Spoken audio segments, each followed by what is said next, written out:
Hello kids, this is the trailer reader here, and welcome to the 10-minute review of The Scarlet Letter, the official novel of COVID-19. Wait, what? What possible connection could a story about a cheating Puritan have to do with the coronavirus? Well, wait for it, social distancing. That's right. Just like you and me, the main characters of this novel each are isolated from each other in different ways. Only instead of wearing masks and standing 6 feet apart, they are isolated by things like harsh laws, secret sins, and an almost demonic desire for revenge. Have I got your interest yet? Great. Come on a little closer and we'll chat about it. Just a little closer. A little closer. Whoa, wait. Too close. 6 feet apart, remember, dudes?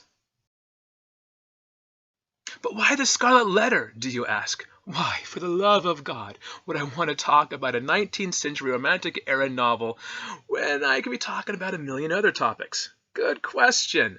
I have 3 answers to that. Number 1. First, I'm a teacher. An English teacher, to boot. I love books. It's what I do. Or rather, what I did.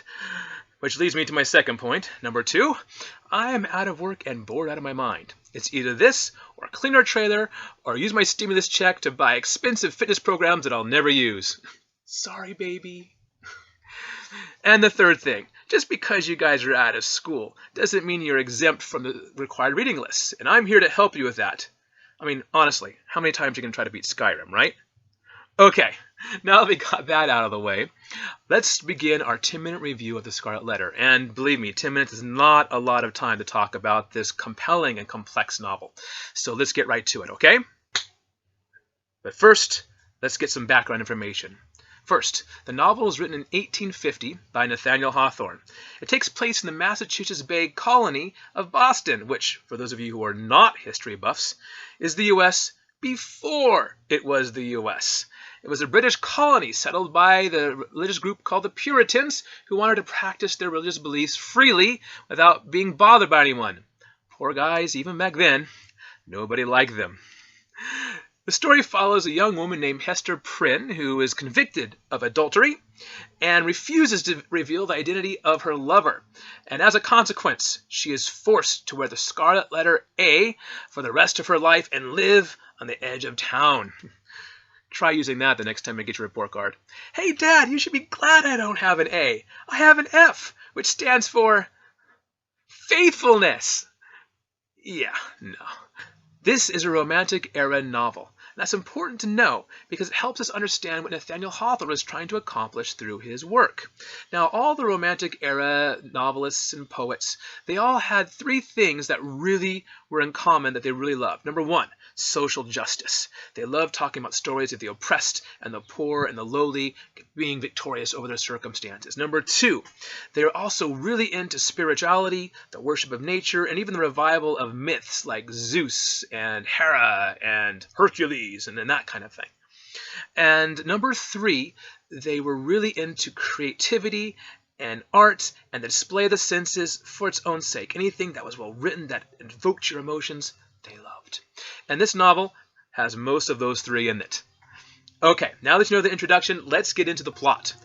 The story begins with Hester Prynne being led from prison with her infant daughter in hand and being led to the town square and forced to stand upon the scaffold in the public square where she is silently condemned by the Puritans there.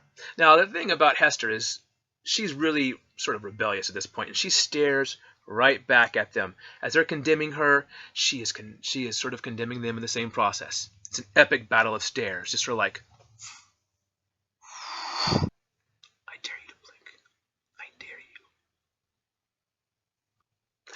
anyway, while Hester is standing there on the scaffold with her baby, having a staring contest with the Puritans, who shows up but her husband, who's been missing for 3 years. Now, at first, we feel kind of bad for the guy. I mean, he sent his younger wife ahead of him into the new world to make ready for his preparations while he takes care of things back in Europe, and he leaves quickly after. But then when he shows up, he gets captured by Indians, and he's their captive, their slave for like 3 years. He finally escapes and finally makes his way back to Boston where to meet his wife eagerly, and there she is, standing on the scaffold with some other man's baby. Oh, he's humiliated, and he's angry. And so he vows revenge, but he realizes that in order to get his revenge, his true identity cannot be told. So he invents the name Roger Chillingworth, a doctor of wide learning and even mystical knowledge, and he forces Hester to not reveal his identity. And why did she do that? Well, she feels guilty. I owe the man something. The rest of the novel is about discovering who the father of Hester's baby is and how a single mom deals with being condemned to live on the outskirts of town in a highly judgmental society. Spoiler alert, the father of the baby is Arthur Dimmesdale, the most beloved pastor of the community of Puritans.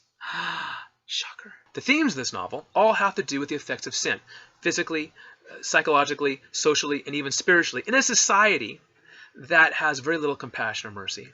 Now, each of the three main characters, Hester, Arthur Dimmesdale, and Roger Chillingworth, all deal with the act of adultery differently. And their interactions with each other and the community, and even Hester's daughter Pearl, all set up to reveal what Nathaniel Hawthorne has to say about human nature. So how is all of this related to social distancing? Good question. I'm glad you asked. Let's get down into it. Number one, the Puritans believed that sin was destructive and contagious, like a virus, and that it had to be punished and isolated in order to keep it from spreading throughout the community. What? You cheated on your math exam? Be gone from me, evildoer! Well, it's not quite like that. But, I mean, the Puritans did kind of a point. I mean, how many of us would like to live next to a sex offender or a murderer, right? However, the original idea from the Bible the Puritans borrowed was that the unrepentant sinner, the one who did not turn away from their sinful lifestyle, was ostracized from society in order that they would feel the full effects of their sin and then repent and be forgiven and restored to the community. The Puritans were great at the judgment and separation part, but not so great at the bringing back and redeeming them from their sins part, which is why it sort of went underground, all the sin, and the sin was abundant and rampant in the community and never really fully dealt with. It's kind of like if someone gets the coronavirus and they're rightfully quarantined, but then once they are over the sickness, they're never allowed back into society. This forced people to hide their illness. No. That's not the coronavirus. It's just my allergies. Ironically, Hester's isolation transforms her into a kind of fallen Mother Mary figure. And because of her fall, she is able to sympathize with the sins and struggles of others. Although she acknowledges the wickedness of her sin, she does not let the Puritan society define her. And because Hester is such a fantastic embroiderer, it gives the people of the town an excuse to come see her and get some sympathy. Secretly, of course. What? Hester? Total slut. Obviously. Hey, Hest, can you help me overcome my desire to fornicate with my neighbor? You get me, right? Now, Hester's social distancing is obvious, but there are others who are distanced and isolated in a way that is less obvious. Number one is Arthur Dimmesdale. Now, Arthur Dimmesdale is a minister who has a very pure heart, and he happens to fall into sin by falling in love with a married woman and having sex with her. Now, Arthur's sin is able to remain hidden for two reasons. Number one, he's a man, and he's unable to bear a baby. Sucks to be you, Hester. And number two, he is a religious leader of great responsibility in his community. He is actually very grieved over his sin. He hates that he's done this, but he's also worried that the exposure of his sin will have on his flock. He's worried that, oh, my leader has fallen in this way. That means it's okay, and he's worried that the sin will spread in this manner. Now, eventually, he does confess to being the father of Hester's child, and the moment he does so, he dies. And the community's like, oh my gosh, he's amazing. He's like even better than we thought before, which is kind of bad for Hester. I mean, because like Hester gets all the effects of the negative bit, and here's their favorite minister's like, yay, you're great. Completely sexist, very bad. A lot of books are written about it. You should check them out. Now, the third person who is socially distanced is Roger Chillingworth. And this happens because he self-isolates in order to get revenge on the man who slept with his wife. Now, Roger Chillingworth starts off as a kind of wise, coldly affectionate husband, and by the end of it, he's an intimate, hate-filled demon. Now, he suspects that Arthur Dimmesdale is in fact the father of Hester's baby, and so he attaches himself to him when he's sickly, using his doctoral skills to get in close as an excuse. and then begins to prey upon Dimmesdale's insecurities and fears in order to extract the truth from him. And one night, while Dimmesdale is sleeping, he sees upon his chest that Dimmesdale has carved himself a scarred reddish letter A. And he's overjoyed. Finally, I know who this person is. I confirmed it. And he's determined to torment him day and night like a devil out of hell.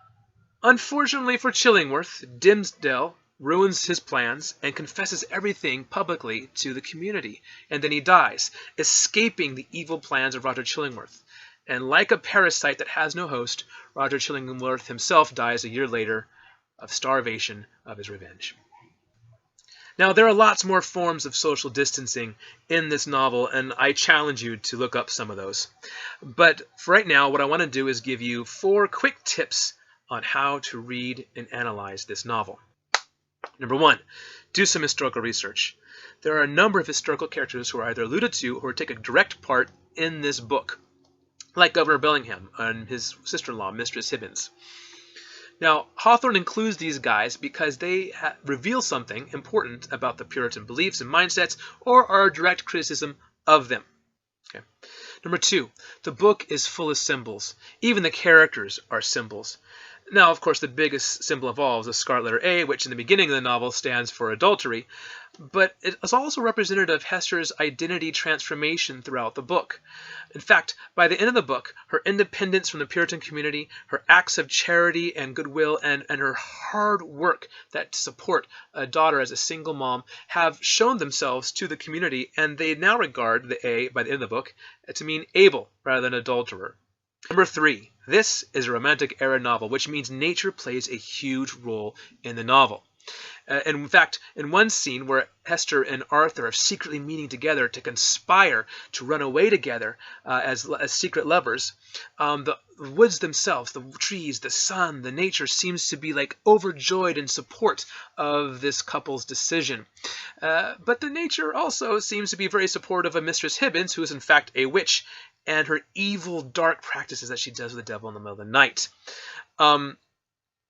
So nature, even though it is pagan, they call it, unchristian and unredeemed, strangely enough, seems to have much more mercy than the supposedly godly Puritan society that has completely rejected them. Number 4, remember, this is a highly philosophical and fairy tale-ish kind of book, which means there's very little actual plot, but a lot of descriptions and discussion of what that plot might mean. So don't get lost in the language so much. Just stop every once in a while and ask yourself, okay, what just happened, and what is Hawthorne trying to tell me about it? And you'll get through just fine. Well, that's it. Thanks, kids. I hope you enjoyed this video and found it useful in analyzing the Scarlet Letter, and I also hope it added to your enjoyment of reading it. I plan on doing several more videos like this from the required reading lists of middle school and high school, and even some lists of books that you might like for the sheer enjoyment and pleasure of reading them. Listed below are several links with alternative perspectives on the Scarlet Letter that you might find useful. And if you have a specific comment or question about the book, please list it below and I'll get back to you as soon as possible. Also, if you have a book you'd recommend for me to analyze with you, please leave it in the comments section. And don't forget to subscribe. Well, that's it for me, folks. This is the Trailer Reader signing out. Babe, do you know Tomb Raider? Is that someone raiding a tomb? Didn't see that one coming.